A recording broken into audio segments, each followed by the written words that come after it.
ఈరోజు మనం బీ ఫామ్స్లో పాజిటివ్ క్వశ్చన్స్ నెగటివ్ క్వశ్చన్స్ ఎలా ఫామ్ చేయాలి, అదేవిధంగా 3 టెన్సెస్లో present tense, past tense and future tense రాయాలో నేర్చుకుందాం.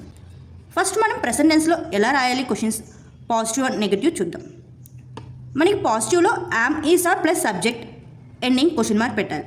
అదే నెగటివ్లో am is are plus subject plus not అనేది యూజ్ చేస్తాం. దీన్ని బేస్ చేసి ఇప్పుడు మనం కొన్ని ఎగ్జాంపుల్స్ చూద్దాం. Subject I, he, they use చేస్తున్నాం. ఐ, యామ్ ఐ రెడీ, నేను రెడీగా ఉన్నానా. యామ్ ఐ నాట్ రెడీ, నేను రెడీగా లేదా. హీ, ఈజ్ హీ హ్యాపీ, అతను సంతోషంగా ఉన్నాడా. ఈజ్ హీ నాట్ హ్యాపీ లేదా ఈజంట్ హీ హ్యాపీ అని చెప్పచ్చు. అతను సంతోషంగా లేడా. They, are they at school, వాళ్ళు స్కూల్లో ఉన్నారా. Are they not at school, వాళ్ళు స్కూల్లో లేరా.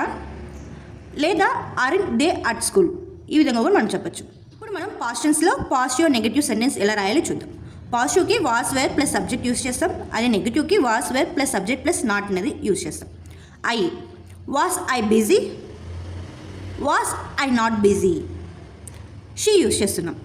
వాస్ షీ లేట్, నెగటివ్ వచ్చేసరికి was she not late or wasn't she late.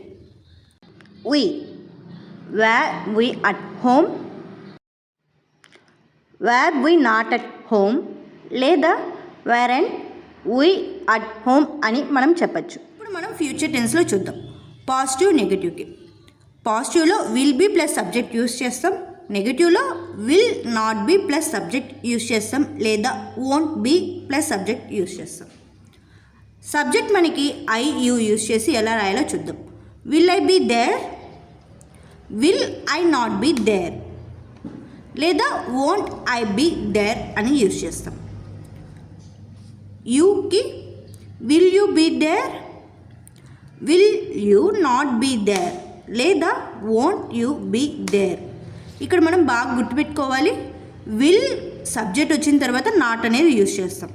ఇక్కడ మనకి ఫస్ట్ హెల్పింగ్ వెర్బ్ యూజ్ చేసి ఆ తర్వాత సబ్జెక్ట్ యూజ్ చేస్తాం.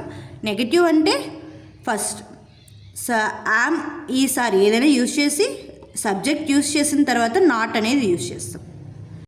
మీరు కూడా పాజిటివ్ క్వశ్చన్స్ నెగటివ్ క్వశ్చన్స్ ఎలా రాయాలో ట్రై చేసి కమెంట్స్లో టైప్ చేయండి. ఇలాంటి సింపుల్ ఇంగ్లీష్ కోసం ఫాలో చేయండి. Thank you.